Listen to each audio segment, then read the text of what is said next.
మిత్రులారా,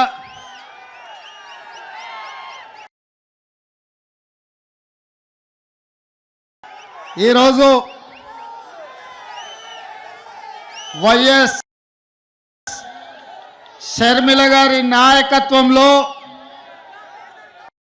విశాఖపట్నంలో ఏర్పాటు చేసిన న్యాయ సాధన సభ విశాఖ ఉక్కు ఆంధ్రుల హక్కు అని వేలాదిగా మీరు తరలి వచ్చి రాజశేఖర రెడ్డి గారి అభిమానులుగా మీ ఉక్కు కర్మాగారాన్ని ఆనాడు త్యాగాల పునాదుల మీద సాధించుకున్న మీరు ఇవాళ విశాఖ ఉక్కును కాపాడుకోవాలని ఒక కార్యక్రమాన్ని ఏర్పాటు చేస్తే ఈ కార్యక్రమంలో పెద్దలు రఘువీరారెడ్డి గారు CWC member, doctor YS Rajasekhara Reddy గారి ఆత్మ అడుగడుగున ఆయనను వెన్నంటి నిలబడ్డ డాక్టర్ కేవీపీ రామచంద్రరావు గారు, అదేవిధంగా కేంద్ర మంత్రివర్యులు పల్లం రాజు గారు, అదేవిధంగా సిపిఐ నాయకులు నారాయణ గారు, సిపిఎం నాయకులు, అదేవిధంగా కాంగ్రెస్ పార్టీ కార్యనిర్వాహక అధ్యక్షులు, జిల్లా పార్టీ అధ్యక్షులు మిత్రుడు రుద్రరాజు గారు, అదేవిధంగా మండల పార్టీ నాయకులు, గ్రామస్థాయి నాయకులు, రాజశేఖర రెడ్డి గారి అభిమానులందరికీ కూడా హృదయపూర్వకంగా నమస్కారం తెలియజేస్తున్న మిత్రులారా, ఈరోజు వైఎస్ షర్మిల గారి నాయకత్వంలో ఈ సభను చూస్తుంటే నాకు విశాఖపట్నంలో ఉన్నట్టు లేదు.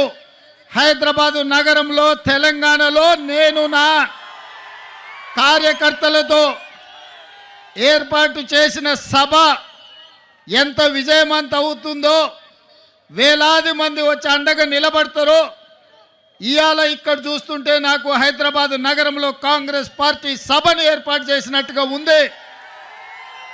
వాస్తవంగా నేను ఈ సభకు రావాలనుకున్నప్పుడు కొంతమంది మిత్రులు అన్నారు, అక్కడ కాంగ్రెస్ పార్టీ లేదు కదా, మీరెళ్ళి సభ వైఫల్యం చెందితే మనకు చెడ్డ పేరు వస్తుంది కదా అని. అంటే నేను ఒక మాట చెప్పిన వాళ్లకు, వైఎస్ఆర్ బిడ్డ, వైఎస్ఆర్ ఆశయ సాధన కోసం, విశాఖ ఉక్కును కాపాడాలనే ఉక్కు సంకల్పం కోసం షర్మిలమ్మ సభ పెడితే తప్పకుండా ఆయన అభిమానులు అందరూ అక్కడికి వస్తారు, అండగా నిలబడతారని నేను వారికి చెప్పిన ఆ నమ్మకం, విశ్వాసం డాక్టర్ వైఎస్ఆర్ మీద మీరు చూపించి షర్మిలమ్మను ఆశీర్వదించి విశాఖ ఉక్కును కాపాడుకోవడానికి వచ్చినందుకు మీకు అందరికీ మనస్ఫూర్తిగా ధన్యవాదాలు తెలియజేస్తున్న మిత్రులారా, భౌగోళిక రాష్ట్రాలుగా విడిపోయినాం.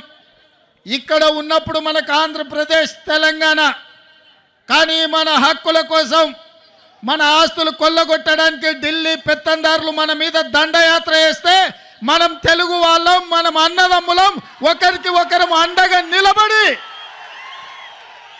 ఢిల్లీ నుంచి సుల్తానులు వచ్చినా, జాగీర్దారులు, జమీందారులు వచ్చినా తెలుగు గడ్డ మీద ఇటుక పెళ్ళను కూడా తీయలేరు, విశాఖ ఉక్కును ఒక ఇంచు కూడా కదిలించలేరు అని చెప్పి నేను ఈ సందర్భంగా తెలియజేయదలుచుకున్నా. ఆనాడు కురుక్షేత్రం జరిగేటప్పుడు కౌరవులు, పాండవులు వేరు వేరు, వాళ్ళ మధ్యలో సమస్యలు వచ్చినప్పుడు పోరాటం వేరు. కానీ వాళ్ళ మీదికి ఎవరైనా దండెత్తుతే వాళ్ళు 105 అయి అందరూ కలిసికట్టుగా నిలబడి వాళ్ళ ప్రాంత ప్రజల్ని, వాళ్ళ హక్కులను కాపాడుకోవడానికి కొట్లాడేవాళ్ళు. ఇవాళ కూడా మిత్రులారా, చాలామందికి అనుమానాలు ఉండొచ్చు, అపోహలు ఉండొచ్చు, వైఎస్ఆర్ వారసులు ఎవరు అని.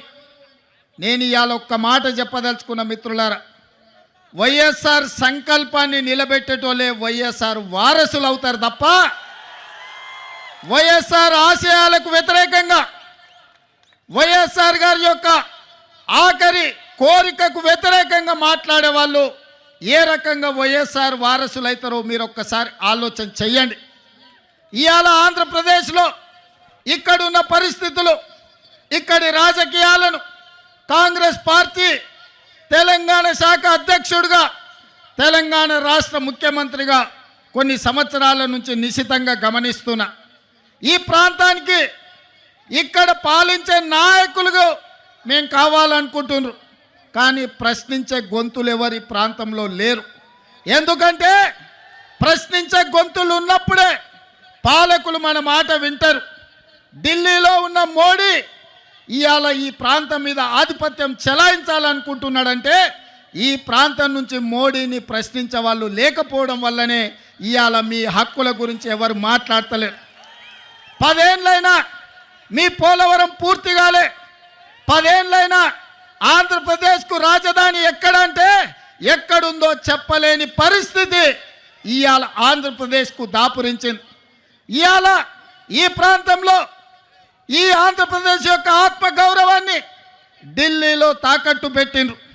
ఆనాడు ఈ తెలుగు రాజకీయాల నుంచి, ఈ తెలుగు నేల నుంచి నీలం సంజీవారెడ్డి గారు కావచ్చు, పివి నరసింహారావు గారు కావచ్చు, ఆ తర్వాతి తరంలో మనకు ఎన్టీఆర్ కావచ్చు, డాక్టర్ వైఎస్ఆర్ కావచ్చు, ఆ తర్వాత జైపాల్ రెడ్డి గారు కావచ్చు, వెంకయ్య నాయుడు గారు కావచ్చు, ఈ ప్రాంతం నుంచి తెలుగు రాష్ట్రాల నుంచి తెలంగాణ ఆంధ్రప్రదేశ్ ప్రాంతాల నుంచి గల్లీ నుంచి ఢిల్లీ వరకు మన ఖ్యాతిని పెంచి ఈ ప్రాంత సమస్యల మీద కేంద్ర ప్రభుత్వాల నుంచి వాళ్ళు సాధించిన వాళ్ళు, దేశ రాజకీయాలను శాసించిన వాళ్ళు.